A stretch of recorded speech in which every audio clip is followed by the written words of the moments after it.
आइए अब हम ट्रिग्नोमेट्रिक फंक्शन को समझते हैं। अभी तक हमने ट्रिग्नोमेट्री को राइट एंगल ट्राइंगल तक ही सीमित देखा था।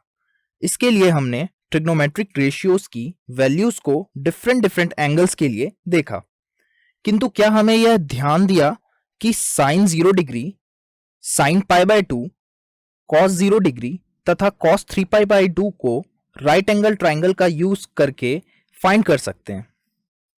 तो इसके लिए मेरा आंसर है कि हम sine 0 degree, sine pi by 2, cos 0 degree की वैल्यूज इस अप्रोच से इजीली नहीं फाइंड कर सकते एंड कॉस 3 पाई बाय 2 की वैल्यू इस अप्रोच से फाइंड ही नहीं कर सकते। इन्हीं फैक्ट्स को माइंड में रखते हुए अब हम यूनिट सर्कल अप्रोच देखेंगे और यहां हम ट्रिग्नोमेट्रिक रेशियोज को ही as a trigonometric function treat करेंगे।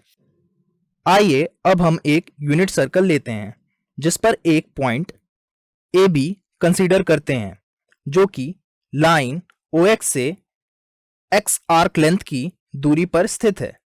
इस प्रकार हमें ट्राइंगल POM प्राप्त होता है और इस राइट एंगल ट्राइंगल में हम देख सकते हैं कि angle POM is equal to x, OM is equal to A, OP is equal to 1 तथा PM is equal to B है। चूंकि हम राइट एंगल ट्राइंगल के लिए जानते हैं कि sin x is equal to PM by OP, this equal to B upon 1, this equal to B। यहां B पॉइंट P का सेकेंड कोऑर्डिनेट है। इसी प्रकार राइट एंगल ट्राइंगल POM के लिए cos x is equal to OM upon OP, this equal to A upon 1 will further equal to A। यहां A point P का first coordinate है। आइए अब हम ट्रिग्नोमेट्रिक फंक्शन की वैल्यूज को डिफरेंट डिफरेंट एंगल्स पर फाइंड करते हैं।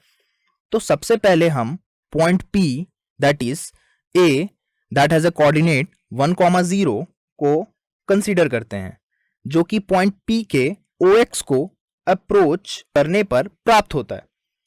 इस केस में angle will be 0 degree means x is equal to 0 degree. चूंकि पॉइंट A का फर्स्ट कोऑर्डिनेट 1 है, इसीलिए cos 0 degree is equal to 1 तथा सेकेंड कोऑर्डिनेट 0 है, इसीलिए sin 0 degree is equal to 0। अब हम पॉइंट B को देखें तो यह पॉइंट P के OI की तरफ अप्रोच करने पर प्राप्त होता है। अतः इस केस में x विल बी 90 डिग्री और पाई बाय 2। चूंकि पॉइंट B का फर्स्ट कोऑर्डिनेट 0 है, cos pi by 2 is equal to 0 तथा B का सेकेंड कोऑर्डिनेट 1 है, इसीलिए sin pi by 2 is equal to 1। इसी प्रकार अब point C that has a coordinate -1, 0 को देखें तो इस केस में angle x will be pi और 180 degree and cos pi is equal to -1, sin pi is equal to 0।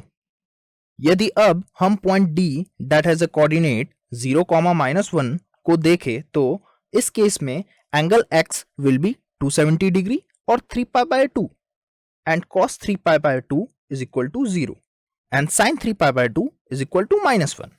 इसी प्रकार यदि हम पुनः पॉइंट A की बात करें तो यह रे OA को 2 पाई एंटी क्लॉकवाइज डायरेक्शन में ही रोटेट करने पर प्राप्त होती है।